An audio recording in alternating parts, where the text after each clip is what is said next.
Moi, je suis un gars de la basse ville de Québec.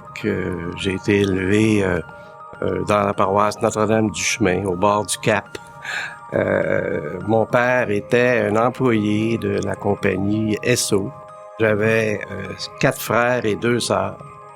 Et je suis le seul qui a eu la chance d'étudier et d'aller à l'université. J'ai travaillé tout le temps de mes études dans différents emplois. Et je pense que c'est ça qui a influencé beaucoup ma carrière aussi, parce que j'ai eu la chance de prendre une expérience qui m'a servi pour la balance de mes jours.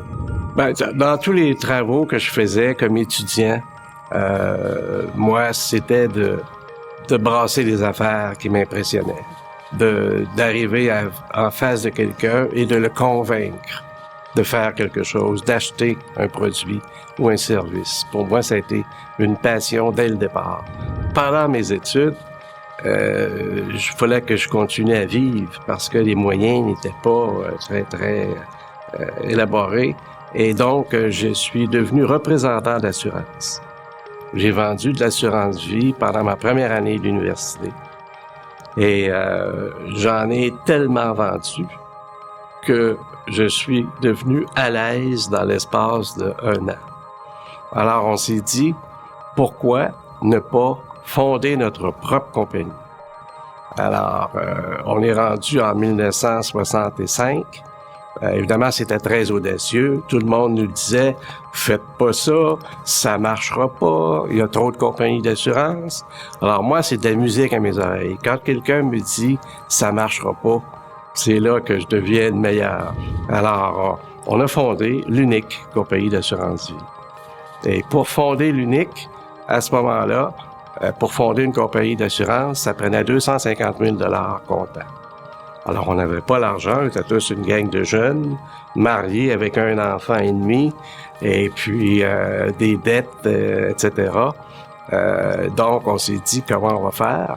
Alors, on a approché des gens d'affaires, puis ils étaient prêts à investir avec nous. J'ai été, comme il est mentionné, 25 ans au Conseil de Société Parc Auto du Québec. Et ça a été une très belle aventure pour moi. Évidemment, c'était du bénévolat parce qu'on n'était pas rémunérés. L'idée de fonder Universitas, la Fondation Universitas, on voulait intervenir dans le domaine de l'éducation. Parce que si on se rappelle les années 60, l'éducation, je le répète, c'était un privilège. En fait, ce qui distingue Universitas, c'est que Universitas est une grande famille. Il n'y a pas de hiérarchie. Les gens travaillent ensemble à une cause, la cause du bien-être des étudiants. Éducaid est arrivé il y a 12 ans maintenant. Les écoles identifient des jeunes méritants, issus de milieux moins favorisés, et la direction, etc., qui étudie les dossiers et décide d'octroyer une bourse à l'étudiant ou à l'étudiante.